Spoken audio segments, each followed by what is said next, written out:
Kia ora and welcome to the Beer Club Drink Along. I'm Luke. I'm Joe. This week we are drinking Chuchuna from Small Gods, which is a cold IPA and the latest in a series of monstrous IPAs from Small Gods. You may have had a Small Gods beer before. Small Gods is us, along with our good friend Matt, who couldn't join us today. Cheers. Cheers. And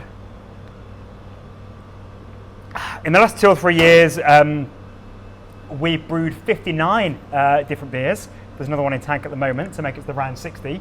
And we've never repeated a beer. So each time it's a totally new concept, recipe. We do all sorts of eclectic styles, and new artwork, which is a part of it that I have a lot of fun with and really enjoy. And well, the first IPA that we did was a collaboration with Boat Rocker in Australia, which was Elvis Juice, which was really fantastic. And then the next one was it was a Mexican cold IPA, which was Chuchuna. Chupacabra, yeah. This is Chuchuna. Confusing myself. If I don't know what the beers are, who can? Which was Chupacabra. And that set us off on a journey of IPAs inspired by different cryptids, monsters, nightmarish beasts from around the world. So we had Chupacabra, followed by Bassa Bassa, then there was the Mothman, then Pukwudgie, then there was Hoofman, which is very recent, we've still got that, and the most recent is Chuchuna, which is a kind of abominable snowman, a kind of yeti that's feared by the native people of northern Siberia, near the North Pole. And yeah, lots of stories which, I mean, it is pretty much synonymous with Bigfoot, with Yeti, abominable snowman, but I thought Chuchuna was a cool name, and there wasn't another beer called Chuchuna. People find it confusing. Yeah, ordering at the bar. Maybe one of the widest ranges of names we've heard at the bar. Chihuahua, yeah, Chinchilla, heaps. People struggled with Narcissus, which I was surprised by. Being a narcissistic sort of person that thinks everyone can pronounce things perfectly. Yeah. And yeah, so a cold, light Pilsner base, fermented with a lager yeast and cold conditioned for an extended period. And it's single hopped as well, isn't it? It is indeed. So if you have a look on the can, you'll see that it says recipe by Sam Williamson, who's a good friend of ours, and was until quite recently the head brewer at Pacific Coast. You have likely seen him in one of these drink along videos. And prior to that, he brewed at Sawmill. Just a really lovely guy, all round, really talented brewer. And of course, you'll have heard that Pacific Coast went into liquidation a few months ago, which was sad news for all their staff. But prior to that, Sam had sourced a really high quality Nelson Sauvin hops that he was planning to do a beer with. And Sam just has a really good way with hops and relationships with the growers and hop selection.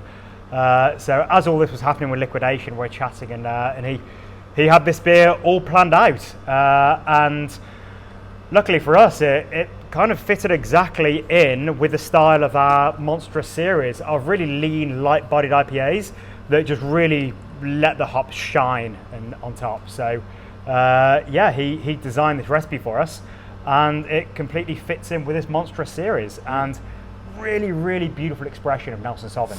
Yeah, was it a single lot or? I think it was a single lot. There were hops sourced from Hop Revolution, and I believe it was a single lot, but it's yeah, it just has just that quintessential Nelson Sauvin flavour. But I think leans more into the juicy side of things. I was just going to say it's a really juicy expression of Nelson Sauvin. It's got that kind of stone fruit, yeah, almost like candy, kind of gummy sweet character that you don't often find with Nelson Sauvin. Nelson Sauvin's usually quite sharp, citrusy, very grapey, like white grapey. Yep. Well, white winey. Yeah. And yeah, this has a bit of that, but it also encompasses a lot of other great things about New Zealand hops in the juicy tropical sort of stone fruit Yeah. of things. Yeah, you're right. Generally, it is something that's associated with Nelson Sauvin, just a dryness, like a Sauvignon Blanc white wine dryness, which, this doesn't quite have it. It definitely has the white grape, and it's unmistakably Nelson. But yeah, it's a bit unique with that. It's like guava sort of character, and juicy stone fruit, and there aren't many hops like this. We often do talk about, because a lot of the beers that we feature in Beer Club each week do feature new varieties and exciting hops come along, like Nectaron, and we've tried a few beers recently of unnamed hops. We're really impressed with was it the 109 we had? Yeah, NZH 109 from 8 Wide did a Pilsner with it. Beautiful. Very, very unique. Like the purple can, but it tasted like purple sweets. Yeah. The ones, the best ones in every bag. And hop growing is very big business. Currently there are new hop farms popping up around New Zealand.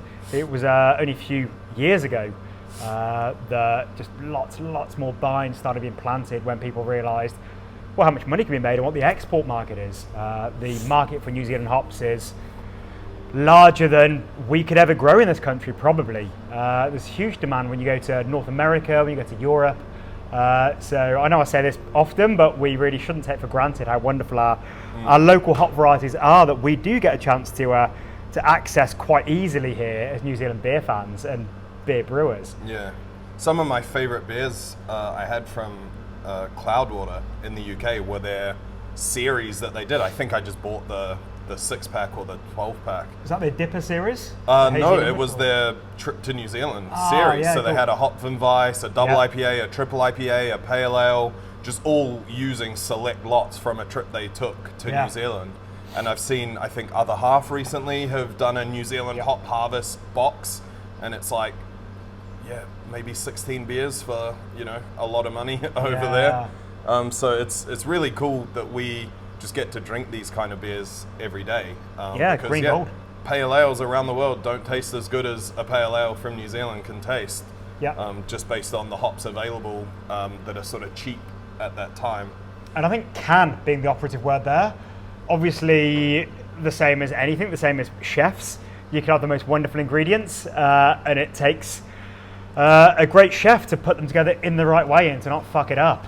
A very deft hand and well put together recipe by Sam in this instance.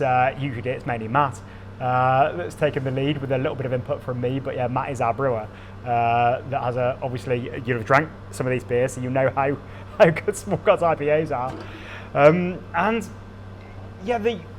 It's big business hops, and it's big business growing and trademarking new varietals, the same as roses, a big business, I suppose, but big cash crop. So all the the growers are keen to create the next big thing and put a lot of marketing behind it. You see a lot of illustrations and graphic design and pushes behind these new hop varieties that come out, but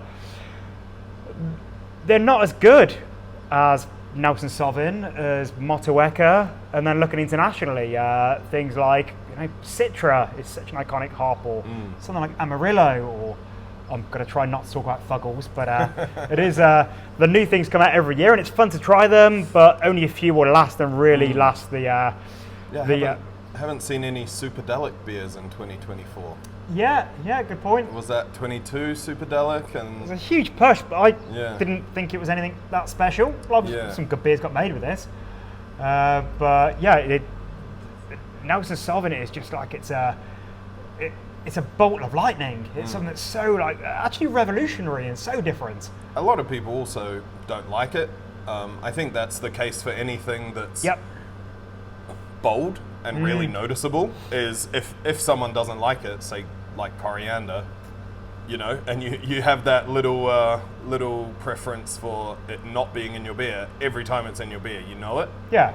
Whereas for us that like it, it's like, oh, is there a bit of Nelson in there? Because I really get that kind of nice, bright grape note and things like that. But you're right, being unique is divisive. Luckily, we find it delicious. Hopefully you find it delicious too. And if you don't, I hope you've got someone to share it with. You'll hopefully manage to get through 440 ml of it. And yeah, the cold IPA style came out, a couple of years ago, got popular, and quite quickly it got some haters. I remember we sent a mix box out, and we got quite an angry email from some lady that was like, "I hate cold IPAs. Why have you sent me out? I didn't realize it was a cold IPA of a previous beer. I don't know what it would have been. Maybe it was Mothman." And I was like, "Well, have you tried it?" She's like, "I know I hate cold IPAs. I've tried 2. I don't like them." I was like, "Well, try it. Like, if you don't like it, we'll refund you. It's a free beer, but you're probably going to like it because it's pretty good. So try it." And she got an email back from her saying, "Yeah, I did try it. It was quite nice, actually. So yeah, I will keep this box of them." So yeah, cold IPAs. It's kind of the best of a lager and the best of an IPA. It's as much as I also love these big-bodied, these big, malty, chewy IPAs. Like a double IPA that we did recently that was inspired by Pliny the Elder, which was the Arms Race, and that had just a big malt backbone. Huge. It's also lovely to have just these light, super lean lager type beers with a lean malt base, cold conditioned lager yeast, and it just really is a pure platform for the hops to sing. And I think as well, this style probably lends itself to what a lot of breweries are pushing towards, which is more supermarket space. Okay. Because a beer like the Arms Race, if you left that at ambient for 3 months, it's tasting like a barley wine. Yeah. Versus something like this, there's not really any sweetness that's going to push through once the hops fade. It's just going to taste light and, kind of hoppy. Yeah. But less offensive than something huge that has sat in a warm warehouse for quite a while. So I wonder if that's contributing to the growing trend of cold IPAs. Yeah, I do wonder. Supermarkets are a whole thing at the moment, but we won't get into it. Well, really hope you enjoyed it. Me and Matt have got another IPA in the planning at the moment. It's not going to be a cold IPA. It's definitely in the world of those the classic New World IPAs, looking at like the likes of Stone and AleSmith and the sort of stuff that they were doing in the late 90s when the modern craft beer revolution really kicked off. So yeah, that will be in the world of the Arms Race. So do look out for a Gargoyle inspired IPA from us at some point soon. What's news, Joe? We've just finished shipping all the advent calendars. It's been a big week, big weekend. Yeah. All out. We have a few of the premium left over. They're in the chiller. Usually, once the first few beers are cracked, we sell a few of those early December because people fear they're missing out and jump on. Yeah, they see everyone drinking that Evil Twin on day one, and they want to get involved. Yeah, so it's a great mix of beers. 10 imports. I drove to the airport myself to wrangle them out of customs hands because I didn't want them out the chiller any longer than they needed to be. It's always a big effort for us, just wrangling, pulling everything together. We do 4 different advent calendars, so you can imagine the amount of different suppliers we have for all these. But especially the premium that we always do exclusive imports for. And yeah, just various things happened. It was supposed to be on a fast reefer from Australia, but then it had to be on a temperature-controlled aeroplane. Which does huge expense. Yeah, does not come cheap. It wasn't my fault. It wasn't Luke's fault. It wasn't anyone in New Zealand or any of the breweries' fault. It was... maybe the freight company. Oh yeah, they're in New Zealand. Well, Yeah. their Aussie office. Basically, some paperwork. It all fell over. We got it on a cold plane. It got over here, and So Friday evening trip to the airport for you to pick up those 2 pallet loads in a rented van. So excellent work. Very grateful for that. So yeah, advent calendars and some Christmassy stuff going on. So it is summer on Monday. So we're entering beer drinking season. So thanks for joining us. And Matt is also very happy that you're drinking his beer. He says hi. And Sam. And also Sam, yeah. Legends. Cheers, everybody. See you next time.